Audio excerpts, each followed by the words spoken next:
ఎప్పటి నుంచో dry fruit laddu చేయాలనుకుంటున్నా, కానీ అస్సలు వీలు కావడం లేదు. ఈసారి ఎలాగైనా చేయాలని బయటికి వెళ్ళినప్పుడు గుర్తుపెట్టుకొని మరి అన్ని రకాల డ్రై ఫ్రూట్స్ తెచ్చుకున్నాను. డ్రై ఫ్రూట్స్ అయితే అన్నీ తెచ్చుకున్నాను, కానీ తెచ్చిన తర్వాత మరొక డౌట్, పొడి కొట్టి చేసుకోవాలా లేకపోతే పలుకులు పలుకులుగా కట్ చేసి లడ్డు చేసుకోవాలా అని. ఇంట్లో వాళ్ళందరినీ అడిగితే ఎక్కువగా పలుకుల లడ్డూకే ఓటింగ్ వచ్చింది. లడ్డూలు చేసుకోవడం ఈజీనే, కానీ డ్రై ఫ్రూట్స్ అన్నీ కట్ చేయడమే కొంచెం కష్టం, కొంచెం టైం పడుతుంది. పిల్లలు నేను కలిసి డ్రై ఫ్రూట్స్ అరగంటలో కట్ చేసాం. ఆ తర్వాత స్టవ్ పై కడాయి పెట్టుకొని నెయ్యి వేసి డ్రై ఫ్రూట్స్ అన్నీ మంచి వాసన వచ్చే వరకు స్టవ్ లో ఫ్లేమ్లో పెట్టి బాగా వేయించుకున్నా.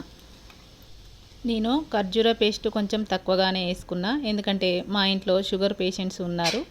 వాళ్ళు కూడా తినడానికి వీలుగా ఉంటుందని కొంచెం తక్కువ వేసాను, కానీ టేస్ట్ బాగానే ఉంది. ఆ తర్వాత స్టవ్ పై దించి ఒక 5 నిమిషాలు చల్లారేదాకా ఉంచుకున్నా, లేదంటే చేయిలు ఎర్రబడతాయి. ఆ తర్వాత బాగా కలుపుకొని చిన్న చిన్న లడ్డూలు చుట్టుకున్నాము. మాకు బాగానే నచ్చాయి, కానీ మా పిల్లలు మాత్రం ఇంకా కొంచెం ఖర్జూర పేస్ట్ ఉంటే బాగుంటుంది అన్నారు. మరి మీకు ఎలా అనిపించిందో చెప్పండి ఫ్రెండ్స్.